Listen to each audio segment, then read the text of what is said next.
nangyari?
Captain Barbell killed a vampire at the Green Lounge Country Club last night after a brief fight.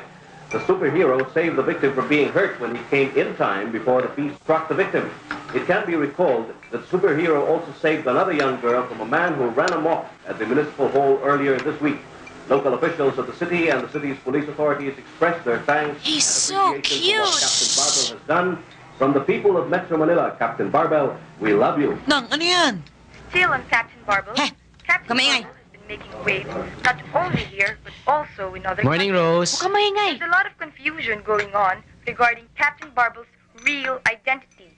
Nobody knows where he came from or where he gets his superpower. I love you too, Captain The only thing Barbell. we know is that he's here to help anyone. Paano ko naman may love dyan? Eh, hindi mo naman kilala yan. Foreign reporters have already Ingit ka lang, arrived girl, here in cute siya. Manila to get first-hand information about Captain Barbell. Gwapo ba yan? Also received reports that Itiswi lang yan eh. is seeking for You're Captain only Barbell's naiinggit help. dahil hindi ka lang payatot, United duwag ka Nations pa. officials expressed their desire to meet I Captain wish Barbell one to day, discuss, kahit about one the day ongoing lang, war between Iran and na-date Iraq. niya ako.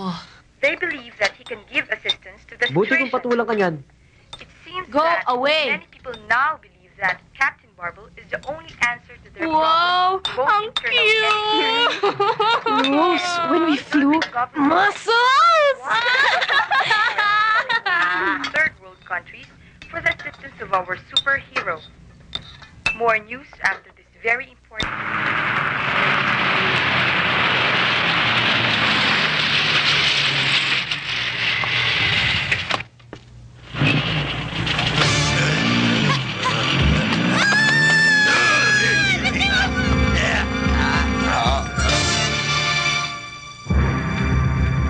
Police authorities said they believe that the mass kidnapping reported in Metro Manila can be traced to a big syndicate which has been involved in cases like these even before. On behalf of the people, we would like to make an appeal to Captain Barbell, wherever he is, to help in the operations, to help save children. Ang kidnapping ay isinasagawa ng isang sindikato na napakalakas at napakalawak kung kaya't hindi madakip ng ating mga alagad ng batas. Captain Barbell, kung nasaan ka man, kung sino ka man, kailangan namin ng tulong. Captain Barbell, the new hero. Captain Barbell has shown us what true bravery is. Ano ba yan? Wala na ba silang ibang may palabas? Sino ba yung Captain Barbell na yan? Subukan niyang akong makalaban niya at makikita niya. Sino ba ang pinakamakapangyarihang nilalang sa mundong ito? Wala nang lalakas pa sa inyo, dakilang gagamba. Ang pinakamapangyarihan ay kayo. Captain Barbel na yan.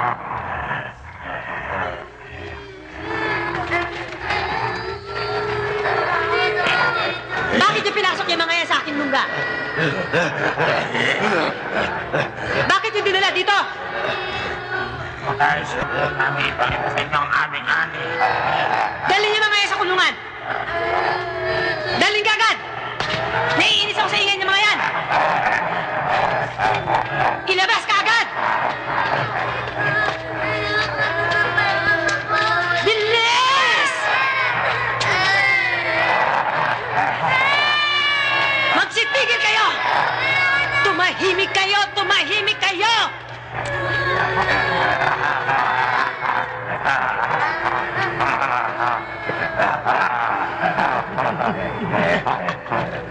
Mga kampon! Tayo ang maghahari sa daigdig na ito! Tandaan ninyo yang sinabi ko! Lilipulin natin ang isang katawan!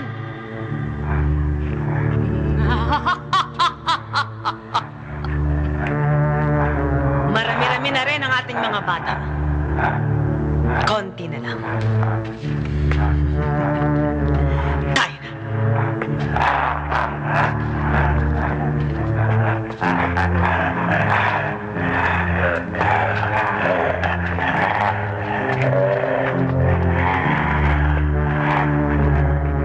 Sige. Magsipagpahinga na kayo.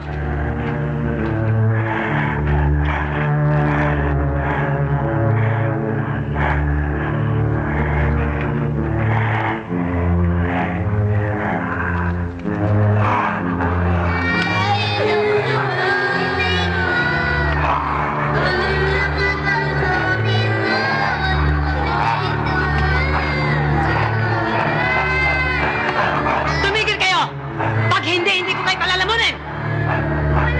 Tigil!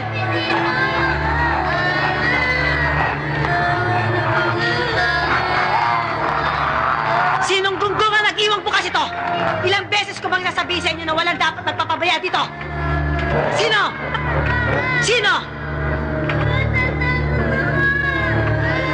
Pag walang umamin sa inyo, kayong lahat ang parurusahan ko! Sino? Lumapit ka dito.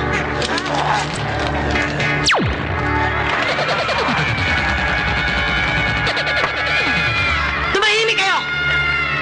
Tahimik! Tandaan ninyo, ang sino man sa inyo ang may lakas na loob na kumalaban sa akin, ihanda ninyo ang inyong mga sarili.